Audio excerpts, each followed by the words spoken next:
Hello everyone, good morning. সকাল সকাল রাজকীয় ভঙ্গিতে চা খাওয়া দিয়ে দিনটা শুরু করলাম। চায়ের সাথে তো এটা লাগবেই, এই জন্য আমাদের মহান বিস্কুট সাহেব বিস্কুটটা মুখে দেওয়ার সময় আমি যে কি রাজকীয় পোজ মারার চেষ্টা করছিলাম সেটা তো দেখতেই পারছেন। মনে হচ্ছে বিস্কুট খাচ্ছি না, কি আর বলবো।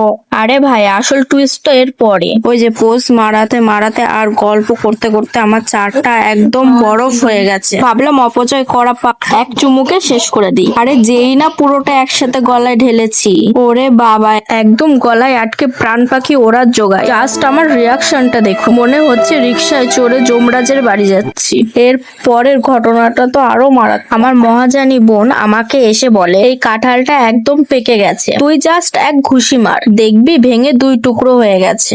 আমিও আবেগে ভেসে গেলাম, আমি বোধহয় বাহুবলী, দিলাম এক পুরো জোরসে ঘুষি। আর তারপরেই বুঝলাম ওটা পাকা কাঁঠাল ছিল না, ছিল আস্ত একটি পাথর।